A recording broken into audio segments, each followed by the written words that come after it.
নমস্কার বন্ধুরা, আবার রান্নাঘর উইথ ভিলেজ ফুডে সবাইকে স্বাগত জানিয়ে চলে এসেছি মৌরলা মাছের একটা রেসিপি নিয়ে। মৌরলা মাছগুলো দেখুন কি সুন্দর উপর মতন চকচক করছে, আর মাছগুলো এক পেট করে ডিম।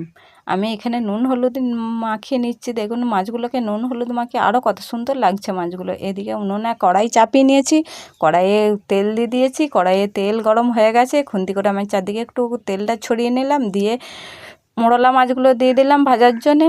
মৌরলা মাছগুলো দেয়া হয়ে গেছে। এখনও দেখুন আমার পেটেতে কতগুলো মৌরলা মাছ আছে। মৌরলা মাছগুলো এক পিঠ ভাজা হয়ে গেছে, আমি আগেই উল্টে নিয়েছিলাম, দিয়ে মাছগুলো ভাজা হয়ে গেছে, আমি জায়গাতে তুলে নিলাম। মৌরলা মাছগুলো এক এক করে তুলে নিলাম। আবার মৌরলা মাছ দিয়েছিলাম কড়াইয়ে, দিয়ে এক পিঠ হয়ে গেছে, আর এক পিঠ ভাজার জন্য দিয়ে দিলাম। দিয়ে মৌরলা মাছগুলো আমার ভাজা হয়ে গেছে, আবার তুলে নিলাম। মাছগুলো এক এক করে তুলে নিলাম। এদিকে কড়াই গরম হয়ে গেছে, কড়াইয়ে পরিমাণ মতন তেল দিয়ে দিলাম। পরিমাণ মতো তেল দেওয়া হয়ে গেছে। এদিকে আমি আগে থেকে আদা রসুন পেঁয়াজ সর্ষে আর গোটা জিরে গোটা ধনে পেস্ট করে রেখেছিলাম, দিয়ে এখানে হলুদ গুঁড়ো আর লঙ্কা গুঁড়ো দিয়ে দিলাম। হলুদ গুঁড়ো লঙ্কা গুঁড়ো দেওয়া হয়ে গেছে।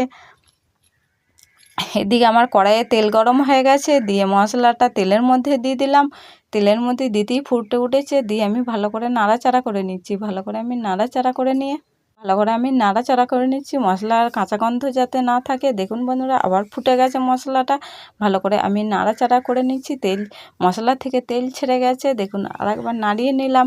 নাড়িয়ে নিয়ে পরিমাণ মতন জল দিয়ে দিলাম। পরিমাণ মতন আমার জল দেওয়া হয়ে গেছে, দিয়ে একবার নাড়িয়ে নিলাম। দেখুন মশলাটা ফুটে গেছে, দিয়ে আগে থেকে ভেজে রাখা মাছগুলো দিয়ে দিলাম। আগে থেকে মাছগুলো দেওয়া হয়ে গেছে, দিয়ে একবার নাড়িয়ে নিলাম।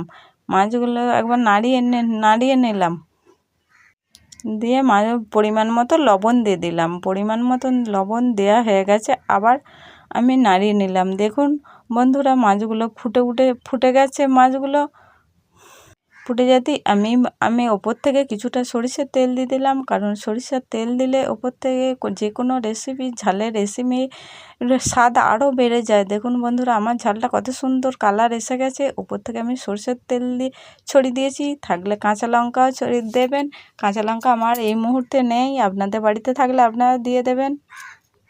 আমার রেসিপিটা হয়েই এসছে। দেখুন বন্ধুরা, আমার রেসিপিটা হয়েই এসছে। আমি একটা থালা নিয়ে নিয়েছি। থালা নিয়ে আমি গ্যাসটা অফ করে নিয়েছি। গ্যাসটা অফ করে নিয়ে আমি কড়াইটা নিয়ে তরকারিটা ঢেলে নিলাম। আমার তরকারিটা ঢালা হয়ে গেছে।